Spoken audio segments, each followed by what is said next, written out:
नमस्कार, मैं संजय भिलाई टाइम्स देखना शुरू कर चुके हैं। इस वक्त हम मौजूद हैं बीआईटी दुर्ग में। बीआईटी दुर्ग में स्मार्ट इंडिया हैकाथॉन सीज़न 2022 है। स्मार्ट इंडिया हैकाथॉन है क्या?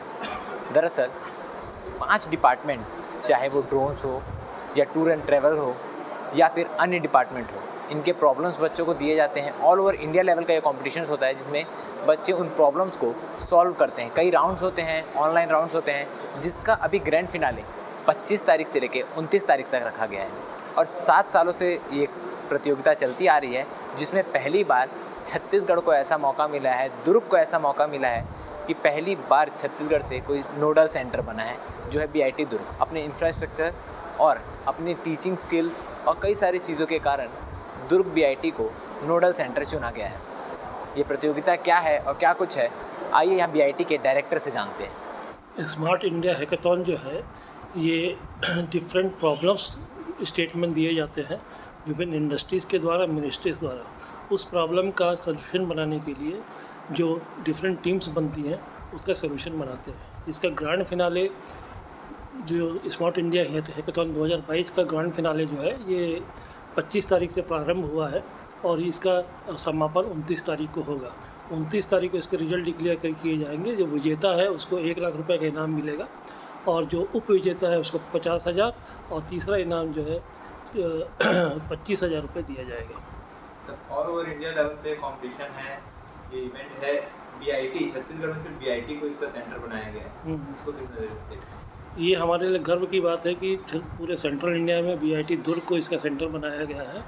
और इसका सेंटर मिलने का कारण ये है कि जो हमारे के इंफ्रास्ट्रक्चर फैसिलिटीज़ है और बाकी जो फैसिलिटीज़ है उसका मुआयना करने के बाद ही बीआईटी दुर्ग को सेंटर दिया गया है। बाकी अलग अलग शहरों से बीआईटी में आए हैं, बीआईटी के भी बच्चे बाहर गए होंगे, उनका भी क्या स्टेटस चल रहा है? हाँ, बीआईटी की 6 टीम बाहर गई थी। तो एक टीम महाराष्ट्र गई थी, एक आंध्र प्रदेश, एक कर्नाटका और एक तमिलनाडु गई थी।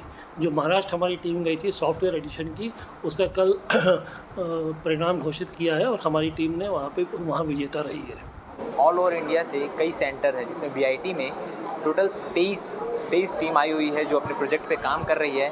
हमारे साथ मौजूद है महाराष्ट्र की टीम पावर ऑप्टिमाइजर्स। इनसे बात करेंगे कि इनका प्रोजेक्ट क्या है और क्या कुछ खास है इनके प्रोजेक्ट में। मैम बताएंगे आप लोग प्रोजेक्ट क्या है बेसिकली? एक्चुअली हमारा प्रोजेक्ट है वायरलेस ईवी बैटरी चार्जर।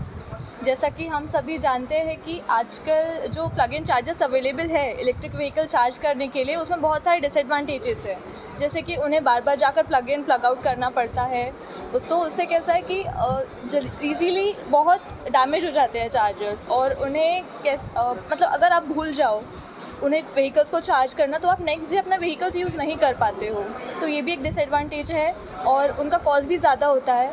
और जैसे कुछ एडवर्स वेदर कंडीशंस होती है जिनमें उन्हें प्लग इन करना बहुत डिफ़िकल्ट होता है, और जो उनके साथ जो केबल्स आते हैं वो केबल्स भी टूट सकते हैं या फिर उलझ सकते हैं, जिससे आपको यूज़ करने में बहुत प्रॉब्लम होगी। तो ये हमारी टीम है पावर ऑप्टिमाइजर्स। इन्हीं कुछ बातों को या डिसएडवांटेजेस को ध्यान में रखते हुए हमने एक वायरलेस ईवी बैटरी चार्जर बनाया है जो पूरी तरीके से ऑटोमेटिक है, ऑटोनॉमस है, पूरा खुद से काम करता है, खुद से कनेक्ट होगा, डिसकनेक्ट होगा। और हम लोग इसमें solar panel plus utility grid दोनों यूज़ करके हम लोग पावर फेच करेंगे। और जब सुबह के वक्त जब हमारे पास सोलर पैनल्स अवेलेबल होंगे तो हम लोग उससे पावर फेच करेंगे। और अगर हमारे पास सोलर पावर नहीं होगा तो फिर वो सिस्टम ऑटोमेटिकली यूटिलिटी ग्रिड पर स्विच करके पावर फेच करेगा और फिर वो सिस्टम को प्रोवाइड करेगा। और सिस्टम में हाई फ्रिक्वेंसी जनरेट होगी और फिर उसके बाद वो हाई फ्रिक्वेंसी ट्रांसमीटर कॉइल हमारी रहेगी रोड में और वो हाई फ्रिक्वेंसी एसी ट्रांसफ़र करेगी रिसीवर कॉइल में, जो रिसीवर कॉइल हमारी इनबिल्ट होगी व्हीकल के नीचे से। तो फिर हाई फ्रिक्वेंसी एसी एक बार जब ट्रांसफ़र हो जाएगी तो हम लोग उसको फिर से डीसी में कन्वर्ट करेंगे और उसको बूस्ट करके बैटरी को फीड कर देंगे इस तरीके से। और आप लोग यहाँ बीआईटी में आए हैं, तो अपने प्रोजेक्ट के लिए आपको क्या पार्ट्स जो है वो खुद लाने पड़े या यहाँ से प्रोवाइड किए गए? हम लोग को सारे पार्ट्स यहीं पे प्रोवाइड कराए गए हैं। उन्होंने लिस्ट मांगी थी हमें और फिर उसके अकॉर्डिंग उन्होंने सारे पार्ट्स हमें प्रोवाइड कर दिए एसएच वालों ने। कौन से कॉलेज से हैं आप लोग? हम लोग बजाज इंस्टीट्यूट ऑफ टेक्नोलॉजी से है, वर्धा महाराष्ट्र से। कितने परसेंटेज काम अभी तक हो चुका है और कितना काम बचा है आपके प्रोजेक्ट में? हमारा ऑलमोस्ट 90% काम हो चुका है। बस जो कुछ सजेशंस दिए गए थे वो भी इम्प्लीमेंट कर चुके हैं हम ऑलमोस्ट। बस एक सजेशन था वो मीटरिंग की, कितना कंजम्पशन होता है टोटल, तो वो बस एक मीटरिंग का काम बचा हुआ है। बाकी ऑलमोस्ट जो जितने भी ये दिए थे उन्होंने सजेशंस को इम्प्लीमेंट कर चुके हैं हम। नोडल सेंटर में आके अपने प्रोजेक्ट बनाने से पहले भी कई राउंड्स हुए होंगे, आपको आइडिया पिच करना पड़ा होगा। कितने राउंड्स थे और किस तरीके के राउंड्स थे? एक्चुअली नोडल सेंटर पे आने से पहले हमारे ऑनलाइन में 3 राउंड्स हो चुके हैं। पहला तो हमारा मतलब कॉलेज में इंटरनल हैकेथॉन था, तो उसमें पहले हमने वो पास आउट किया। उसके बाद फिर ऑनलाइन में और 2 राउंड्स हुए और फिर बस उसके ज़रिए हम लोग यहाँ तक आए हैं। ये थी हमारे साथ महाराष्ट्र की टीम, और भी कई ज़िलों से, कई स्टेट से टीम आई हुई है, उनसे भी बातचीत करेंगे। 23 टीमों में से एक टीम यूपी से भी आई हुई है जो ड्रोन टेक्नोलॉजी के ऊपर काम कर रही है। उनसे बातचीत करेंगे क्या कुछ खास है नॉर्मल ड्रोन से, वो किस तरीके से अलग हैं।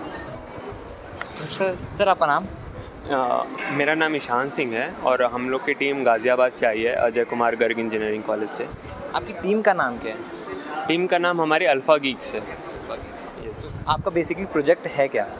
सर जैसा कि हम सभी लोग जानते हैं कि ड्रोन टेक्नोलॉजी जो हम लोग की आजकल बहुत ज़्यादा रिक्वायरमेंट है इंडिया में, बट हमारे यहाँ से जो ड्रोन के पार्ट्स आते हैं वो सारे बाहर से आते हैं। चाइना और जापान कंपनी जो है वो देश जो है वो बेसिकली ज़्यादा से ज़्यादा सामान हमें भेजता है। तो उसमें सर बेसिकली बाकी सारा सामान इंडिया में भी मैन्युफैक्चर हो सकता है, बट फ्लाइट कंट्रोलर्स अभी तक नहीं मैन्युफैक्चर हो रहे हैं। तो हम लोग स्क्रैच से खुद की टेक्नोलॉजी यूज़ करके ज़ीरो से अपना खुद का फ्लाइट कंट्रोलर बना रहे हैं जो इंडिया में यूज़ होगा। आप लोग को जो ये प्रोजेक्ट है इसके सारे काम ज़ीरो से लेके सारे यहीं BIT में स्टार्ट करने पड़े थे? या हम लोग का ये प्रोजेक्ट जो है वो पहले से चलता आ रहा है लगभग 8 महीनों से, बट यहाँ पे हम लोग फिर अपना प्रोजेक्ट ले कर के नहीं आए हैं। हम लोग को यहाँ पे सामान मिला है और हम लोग इस स्क्रैच से फिर से पूरा बना रहे हैं प्रोजेक्ट विदिन 5 डेज़। ये जो इवेंट चल रहा है ये किस तरीके का इवेंट और कितने राउंड फेस करने के बाद आप लोग को यहाँ मौका मिला? यहाँ पे ये इवेंट हम लोगों ने पहले एग्ज़ाम दिया था, उसके बाद हम लोग का 125 टीम्स के बीच में टॉप 5 में सिलेक्शन हुआ। फिर हम लोगों का एक सेकंड राउंड हुआ था जिसमें हम लोगों को वहाँ से एक अपने प्रोटोटाइप की वीडियो भेजनी थी। वहाँ पे हम लोग शॉर्टलिस्ट हुए। उसके बाद सर हम लोग यहाँ पे आए हैं BIT दुर्ग में। यूपी की टीम थी जो ड्रोन टेक्नोलॉजी पे काम कर रही है।